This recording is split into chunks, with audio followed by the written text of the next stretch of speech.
The driver of the 2021 Hellcat Durango was caught racing last summer. The driver of the Dodge Durango was racing on West Broadway when he was pulled over by an undercover cop. This crushed car was seized at the 2024 Street Rod Nationals while it was parked. Humphrey says the owner of the car didn't know it had stolen parts and didn't participate in the racing, so no one was charged. I'm pretty sure everyone by now has seen the video clips of the 2021 Durango Hellcat that was crushed by Louisville PD.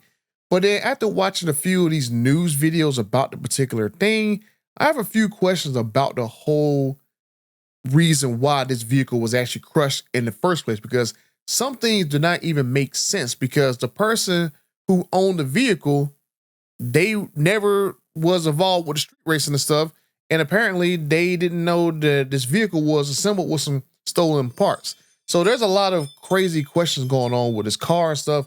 And I'm going to show you some video clips, and we're going to talk about it in this video right now.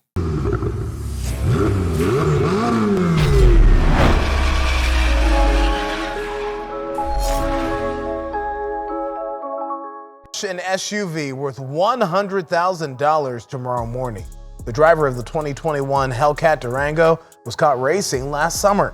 WDRB's Richard Essex reports the SUV may be fast, but comes with a lot of shady parts. The city of Louisville can't crush just any cars that have been confiscated, but they do have a car that has such a nefarious background that it can't be auctioned, so they're going to crush it. The driver of the Dodge Durango was racing on West Broadway when he was pulled over by an undercover cop. For the past year, the SUV has been stored at the tow lot, waiting its fate. I think the seriousness with which LMPD in our city has taken illegal street racing in this community has reduced the amount, but you have to always be vigilant. We need to stay on top of it with both intelligence gathering and then quick response if and when it does occur again. Racing and takeovers reached a fevered pitch following the pandemic. In 2022, WDRB Investigates found street racing was rampant. Louisville Metro Council changed the street racing landscape with an ordinance that allows police and the city to confiscate vehicles. It is unsafe for you, it is unsafe for our community, and we are not going to tolerate it. When a car is confiscated, the driver can file an appeal with the Code Enforcement Board. The board has at times lowered the fines and the time that the car is spent at the tow lot. It is rare from our reporting that the board would forgive fines completely. In an effort to strengthen the current street racing ordinance, Mayor Greenberg asked state lawmakers to change the law to allow the city to crush cars used repeatedly in street racing and street takeovers. The bill failed, but this one SUV checked all the boxes and is leaving Louisville in the shape of a box. We are very serious about getting illegal street racing off of our streets, and we've seized more illegal street racing cars last year than any year in the year's history, and we want to continue to make the community know that we are being vigilant about that. So this particular car cannot go back on the street. It's not street legal. We can't auction it off, and so tomorrow we're going to crush it. In Louisville, Richard Essex, WDRB News. So you seen that and you heard that. My over 51,000 friends and the 56% of you guys who watch these videos and haven't subscribed to the channel yet. Now, this one right here going like, okay, cool. So basically the vehicle's not street legal. So I'm assuming it's tuned and stuff like that. And they've had this ordinance in place for them to be able to do this type of stuff where they can go and seize vehicles. And this particular one had to be crushed because it couldn't be auctioned off and stuff. So this right here answers a lot of questions that I had. But then I was watching another video by this same news outlet and stuff. I'm going like, yo, a lot of stuff you said in the first video doesn't even make sense, because now you're saying in the second video that the owner wasn't even the person that was actually driving the car. So I'm going like, was this car stolen or whatever? Or was this car like assembled from like multiple different Durangos and it's not real Durango Hellcat? Like, some of the stuff is not really making any sense when you watch the second video I'm gonna play for you guys right now. LMPD crushed this seized car today. The $100,000 Hellcat Durango is now mangled metal. WDRB's Samantha Condra tells us the message police are sending to stop illegal street racing. This is the aftermath. A car valued at $100,000 crushed. LMPD says the reasoning is to put a stop to street racing and street takeovers in Louisville. We will seize your car, and if it's not legal for the streets, we will crush it. Symbolic. That's what Louisville Mayor Craig Greenberg and LMPD Chief Paul Humphrey called this public crushing of the confiscated car. This is a message to people who want to go out here and participate in this dangerous behavior that we are not going to tolerate it on the streets of Louisville.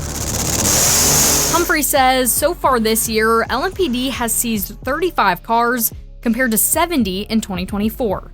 That's when LMPD took more illegal street racing cars off the streets than any other year in Louisville's history. In 2023, 62 were taken. This crushed car was seized at the 2024 Street Rod Nationals while it was parked. It was taken because officers identified it as a car that was involved in street racing. The 2021 Hellcat Durango is made up of several different stolen parts from around the country. Engine, the frame, the body, they're all from different cars. And so for that reason, this car is not street legal and cannot be put back out on the street. Humphrey says the owner of the car didn't know it had stolen parts and didn't participate in the racing, so no one was charged. But because the car isn't street legal, LMPD decided to show what may happen if they have to take your car. We're going to crush all of them that meet the criteria for us to be able to crush, and if something changes in the legislation that allows us to do it more, we'll do that. Samantha Condra, WDRB News. So you seen that and you heard it. Apparently this Durango, I'm gonna go quote unquote Hellcat, because if you look at some of the things that I saw in that video clip was that I seen that this vehicle, the frame, like it was red. Well, not really the frame, but the inner structure for the Durango was red, but the outside it was green and stuff. So it obviously had like a color change somewhere. And then from what the guy was saying, that the engine and other major components of this vehicle was from other stolen vehicles. So the question is, was this vehicle really just a, I guess like one of these, what they call striker vehicles, whatever, where people go and go out and steal these vehicles, put different components in them and stuff and go sell them off to somebody else for, you know, not that much money and stuff. So that's what I'm going, like, something definitely going on here, because they said even the owner of the vehicle wasn't involved in the street racing and stuff, and they basically didn't even charge him.